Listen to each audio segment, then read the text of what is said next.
Assalamualaikum warahmatullahi wabarakatuh. Selamat pagi dan salam sejahtera untuk kita semua. Ya, selamat berjumpa kembali dalam mata kuliah Ilmu Hematologi dan Bank Darah. Jadi hari ini pertemuan keempat ya. Ya, pertemuan keempat. Ya, jadi kita akan membahas mengenai antigen golongan darah. Ya, kemarin pertemuan sebelumnya kita membahas mengenai antibodi golongan darah.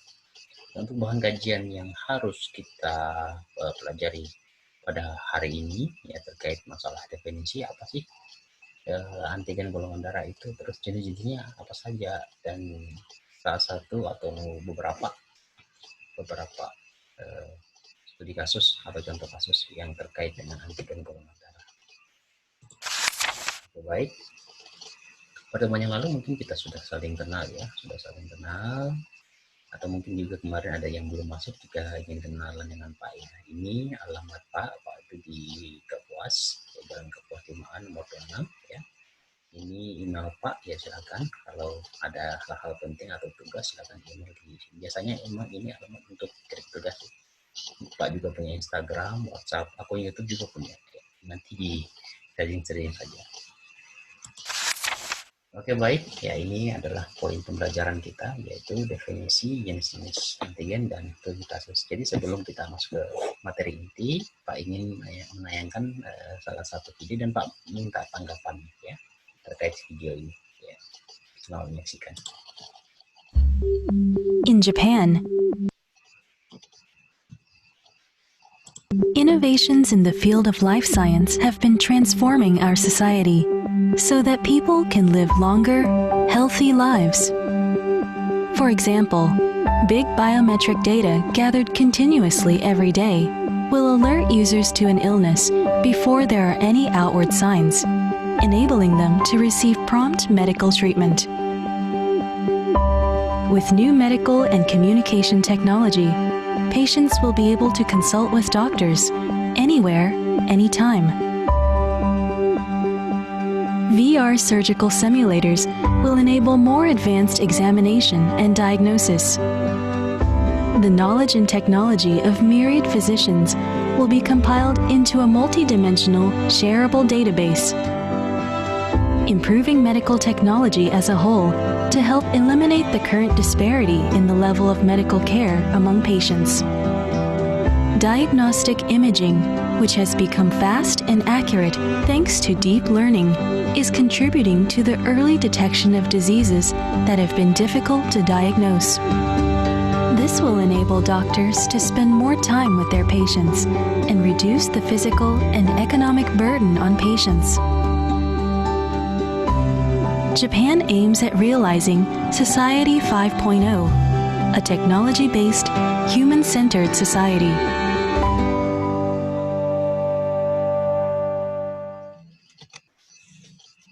Ya, menurut adik-adik sekalian itu kira-kira apa yang bayangannya setelah melihat video Society 5.0? Ya, kemarin kita baru saja dihadapkan dengan revolusi industri 4.0, sekarang sudah Jepang sudah mulai mau menerapkannya ya, kaitannya dengan pemeriksaan golongan darah misalnya. Ya, siapa? Adik? Siapa? Gak ada ya? Ayo, satu orang ya. Gak apa-apa, jangan takut salah gitu. Kalau takut salah bukan belajar namanya. Ya, silakan satu orang. Oke, iya, silakan ayo.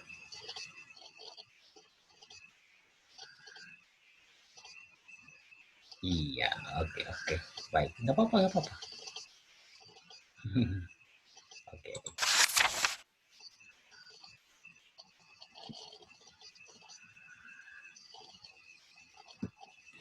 Iya. Jadi memang kalau kita bicara revolusi industri 4.0 ataupun society 5.0 yang mulai diterapkan, yang rencananya akan diterapkan di negara Jepang ya.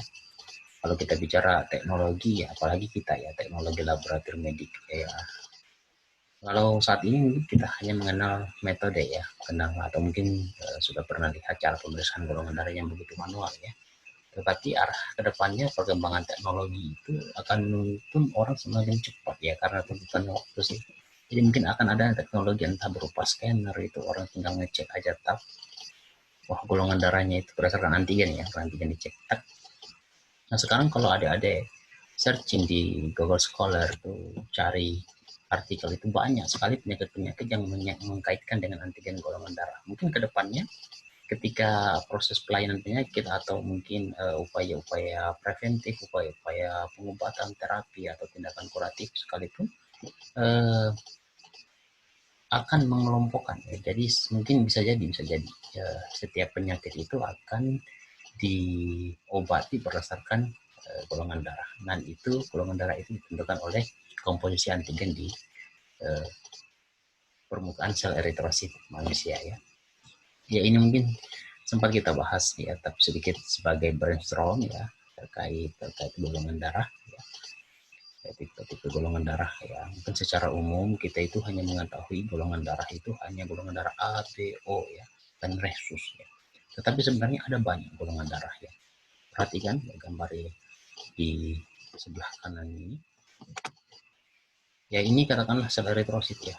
Dan yang muncul ada di permukaan sel eritrosit itu ini adalah semua jenis-jenis antigen ya. Sementara yang kita pelajari itu hanya kurang lebih dua ini ya. Antigen A, B, O, antigen resus. H ini apa namanya? Dia itu substansi H ya. Substansi H. Jadi memang antigen A, B, O itu nanti lain kali sebentar di slide berikutnya nanti kita akan tahu apa sih yang H ini ya. Tetapi bayangin coba, ada banyak sekali Tuhan itu mengkaruniakan apa ya dalam tubuh kita ini yang beberapa hal yang penuh misteri ya.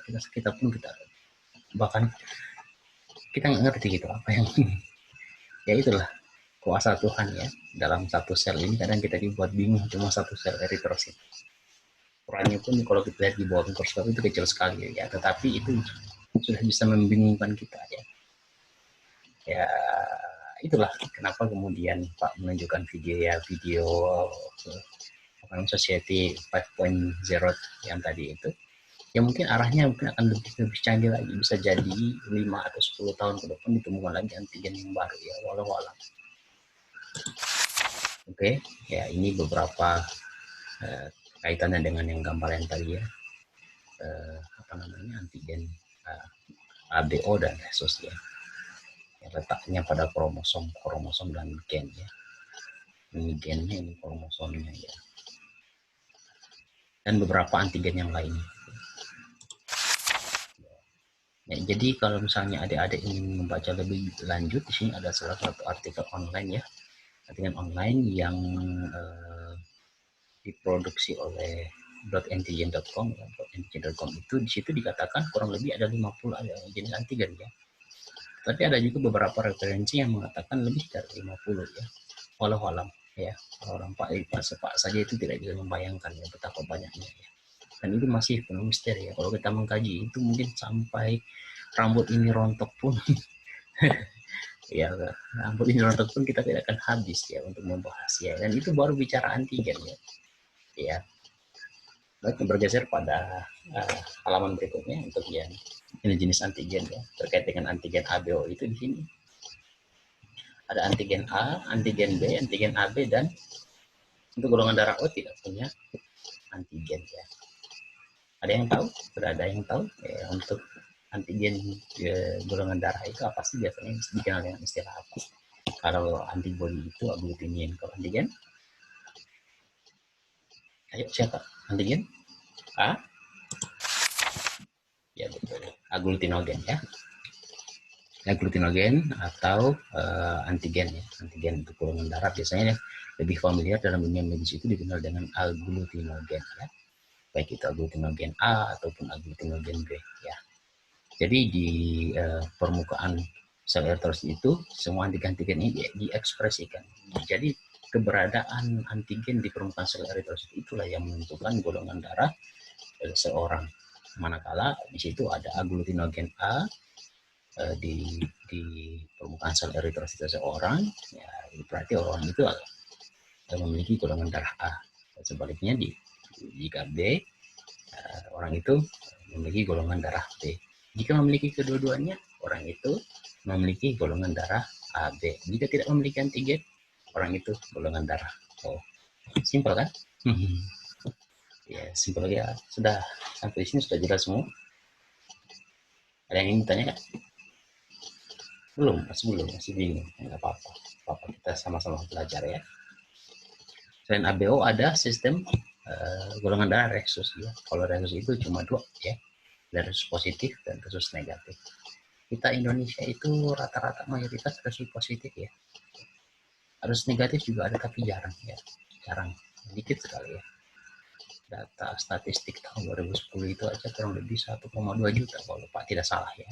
1,2 juta penduduk itu dari 250 juta ya. Jadi tidak usah takut. Tidak usah takut.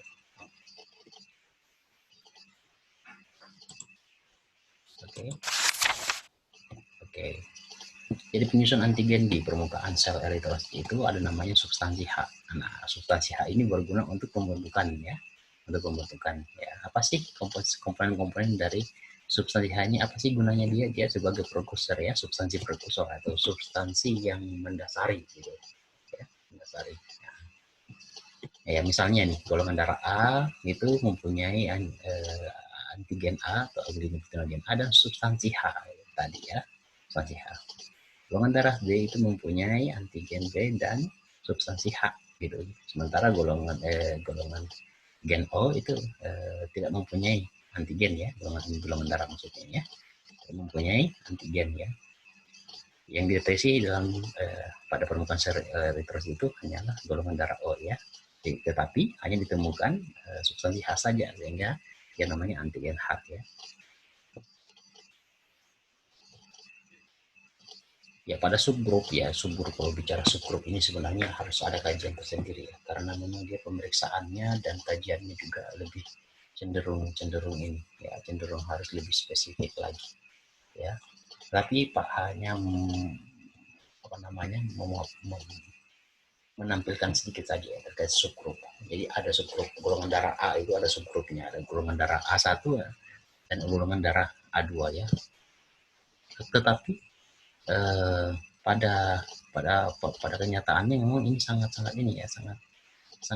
perlu perhatian ya, karena terkadang pada beberapa kasus misalnya nih pada orang yang terinfeksi sakit infeksi saluran pencernaan sakit, katakanlah dia tifoid ataupun atau diare misalnya nih. Ketika deteksi itu hati-hati ya. Antibodi ataupun antigen dari mikroba ya yang menyebabkan si pasien itu sakit itu bisa kadang bereaksi ya. Misalnya nih si A seharusnya golongan darah A, tapi karena dipengaruhi oleh antigen dari mikroba itu bisa menjadi golongan darah O ataupun golongan darah B. Pernah ada yang terjadi seperti itu Pak, pernah menemukan kasus seperti itu. Nah, ini adalah enzim dan gula yang berperan pada penyusunan antigen A dan antigen B. Nama gennya itu gen H, gen A, dan gen B. Ya, kalau untuk gula yang dominan ya, untuk antigen H itu yang lengket itu fukosa ya. Kalau misalnya adik-adik nengok di gambar ini katakanlah sel eritrosit ya, sel eritrosit. Jadi antigen itu lengket di permukaan sel eritrosit ini ya. Ya, jadi ini yang namanya ya antigen ya antigen penyusun ya atau material dasar ya. Bila mana jika di sini lengket gula fukosa maka ini otomatis menjadi antigen H. Bila di atas gula fukosa ini lengket galaktosamin ya, lengket di atas ini tambah lagi galaktosamin, itu otomatis akan menjadi golongan darah H. Dan selanjutnya bila gula fukosa ini lengket galaktosa dan otomatis akan menjadi golongan darah B.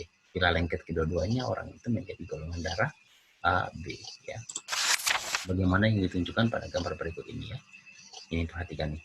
Ini di material dasar penyusun antigen ya, atau antigen H, terus lengket gula glukosa. Nah, orang itu kan golongan darah O ya. Ya betul, golongan darah O ya. Ya, sebaliknya jika dalam substansi H ini lengket nih gula glukosa nih, terus lengket galak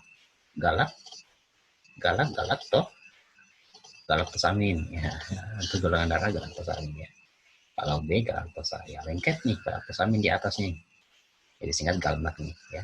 Galak kita apa sih ini, N-asetil D galaktosamin, ini galak, ini substansi H lengket ya. Ini gula glukosa nih, substansi H atau gula glukosa karena lengket sini ya.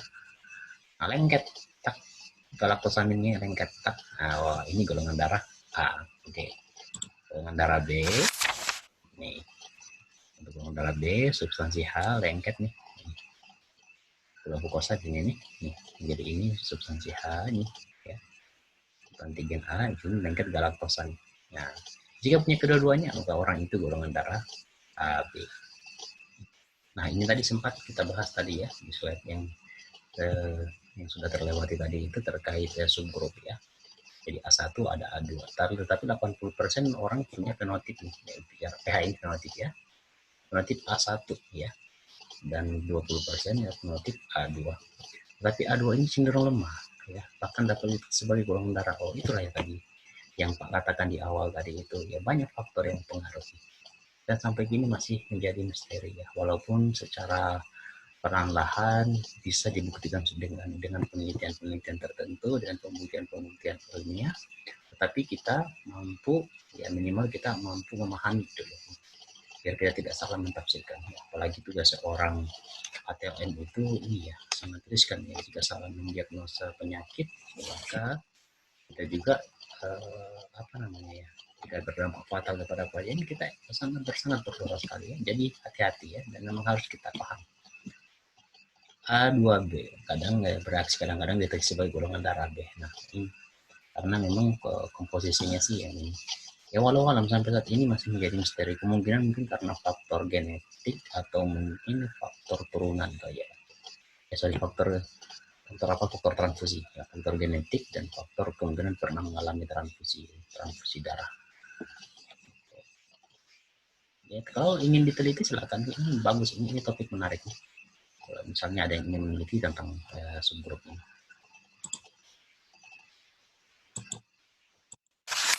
Okay, next. Nah, ini ya sebagai sedikit apa namanya ya, sedikit informasi terkait masalah genotip ya.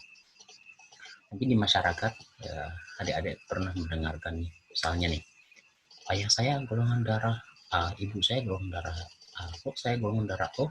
Nah, kadang kalau orang masyarakat awam itu pasti bercanda, oh jangan sampai kamu anak tetangga. Padahal tidak seperti itu ya. Itu ada kaitannya di fenotip dan genotip ya. Misalnya nih, yang bisa jadi si ayah dan si ibu itu adalah golongan darah A yang heterozigot ya. Jadi ada AO. Nah, jadi ada kemungkinan ketika genotipnya ketemu yang OO, nah anak itu misalnya si anak nih memiliki golongan darah O, gitu. Jadi tidak mutlak bilang dia adalah tetangga Anda ya. Jadi kalau kita sudah paham, kita jelaskanlah itu seperti itu ya. Nah, ini ada golongan darah Bombay. Bombay ini sebenarnya golongan darah O ya. Tetapi yang unik di golongan darah Bombay ini, dia tidak memiliki substansi H. Ya, tidak memiliki substansi H, makanya dia diberikan kode H kecil, sementara yang golongan darah O ini hanya H besar ya. H itu menggambarkan substansi H atau antigen H. Makanya dia unik sendiri. Dinamakan golongan darah O Bombay karena memang ditemukan di Bombay ya, dan memang sangat langka ini golongan darah ini.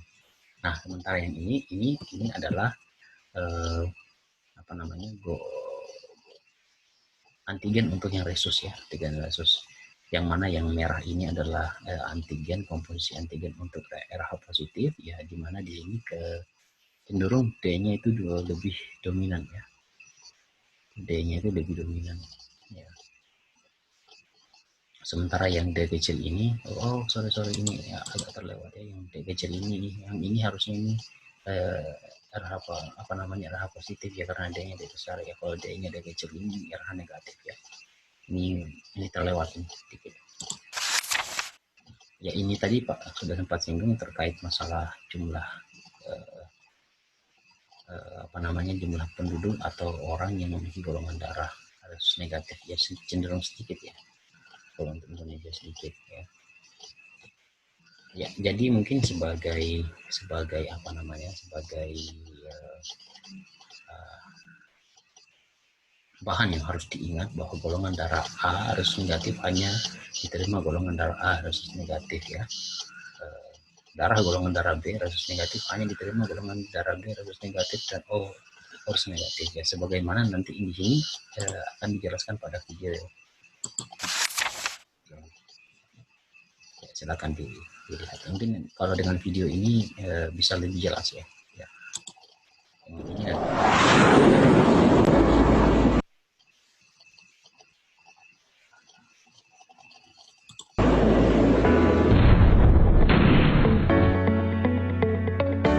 Pada video pembelajaran kali ini akan menjelaskan kemana saja golongan darah kalian dapat ditransfusikan. Golongan darah A+ dapat ditransfusikan kepada golongan darah A+ dan AB+. Sedangkan golongan darah A- dapat ditransfusikan kepada golongan darah A+, AB-, AB+, dan A-. Untuk golongan darah B+, hanya dapat ditransfusikan kepada golongan darah B+ dan golongan darah AB+. Untuk golongan darah B-, dapat ditransfusikan kepada golongan darah B-, B+, AB-, dan AB+. Untuk golongan darah O+, hanya dapat ditransfusikan kepada golongan darah A+, B+, AB+, dan O+. Sedangkan golongan darah O- dapat ditransfusikan kepada seluruh golongan darah. Semua golongan darah dapat menerima golongan darah dari O-. Golongan darah AB+ hanya dapat menerima golongan darah dari AB+ saja, dan ini golongan darah yang sangat langka. Sedangkan golongan darah AB- hanya dapat ditransfusikan kepada golongan darah AB- dan AB+. Sekian video pembelajaran dari saya, semoga bermanfaat dan dapat dipahami. Sampai jumpa di video pembelajaran berikutnya.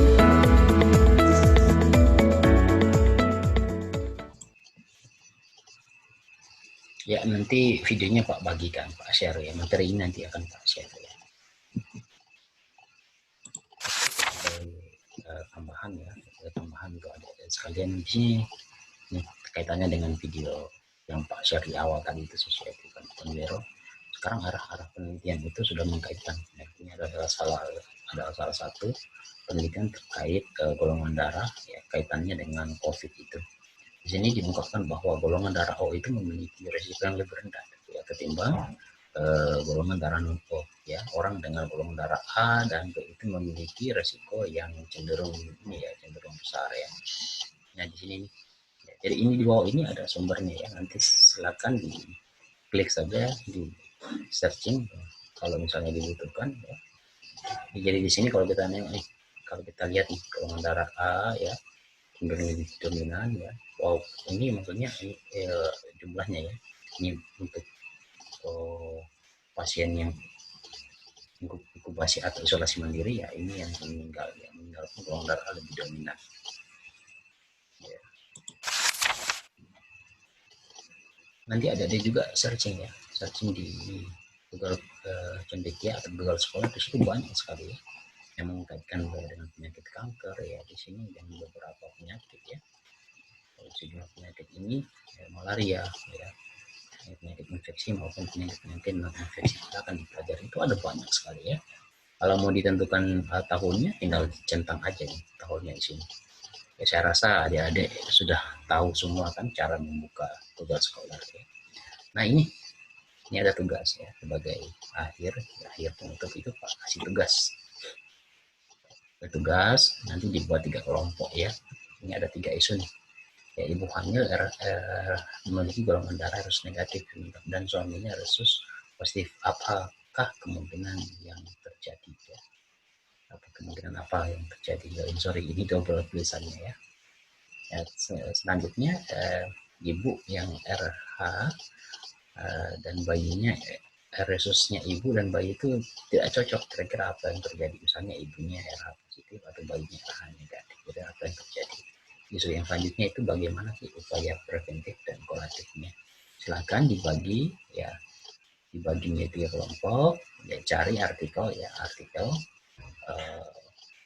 wajibnya itu 1 artikel atau buku internasional dan 3 artikel internasional ya, ini minimal ya. Silakan diskusikan, ditunjuk ketua kelompoknya. Pak tidak perlu lagi menunjuk siapa ketua kelompoknya ya, pokoknya Pak sudah terima, silakan sipen dikondisikan ya, diatur, jangan berantem, jangan di ini jangan dikumpul segala gitu. Pokoknya sipen nanti konsultasi ke Pak nanti ditunjukkan kelompok 3 kelompok ini ya.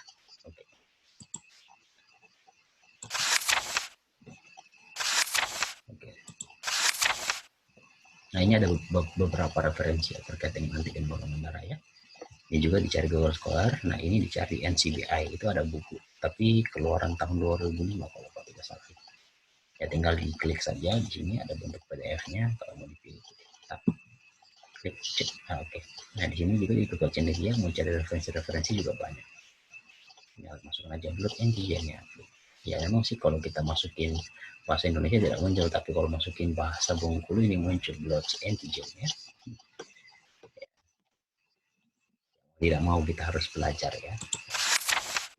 Ini ada sekedar referensi ya, referensi kalau mau dibaca silahkan ya.